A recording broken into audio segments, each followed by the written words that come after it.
जब सीता जी से हुआ यह घोर पाप। हमने एक लेख में आपको बताया था कि किस तरह नारद जी ने विष्णु जी के छल से क्रोधित होकर उन्हें स्त्री वियोग सहने का श्राप दिया था, जिसके बाद विष्णु जी का जन्म श्री राम के रूप में हुआ और वे अपनी पत्नी सीता जी से अलग हो गए थे।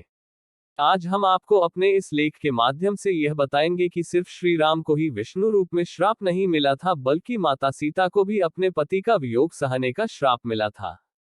पवित्र हिंदू ग्रंथ रामायण के अनुसार एक धोबी के संदेह करने पर श्री राम ने सीता जी को त्याग दिया था, लेकिन इसके पीछे भी एक कहानी है। आइए जानते हैं कौन था वह जिसने सीता जी को श्राप दिया था और इसकी वजह क्या थी। प्रचलित कथा के अनुसार एक बार देवी सीता अपनी सहेलियों के साथ अपने महल के बगीचे में घूम रही थी, तभी अचानक उनकी दृष्टि पेड़ पर बैठे एक तोते के जोड़े पर पड़ी, जो सीता जी के विषय में बातें कर रहा था।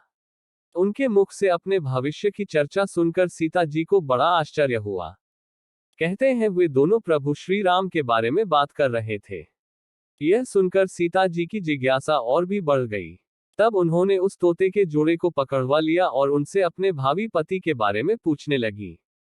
सीता जी ने बड़े प्यार से उन दोनों पर अपना हाथ फेरते हुए पूछा कि उन्हें भविष्य की इतनी जानकारी कहाँ से मिली। इस पर उन दोनों ने बताया कि वे महर्षि वाल्मीकि के आश्रम में रहते हैं, जहां वाल्मीकि प्रतिदिन राम सीता की चर्चा करते हैं, इसलिए उन्हें इन दोनों के जीवन के बारे में सारा ज्ञान हो गया। इतना ही नहीं, तोते ने सीता जी को बताया कि अयोध्या के राजा दशरथ के ज्येष्ठ पुत्र श्री राम स्वयंवर में शिव जी का धनुष तोड़ेंगे और उन्हीं के साथ सीता जी का विवाह होगा।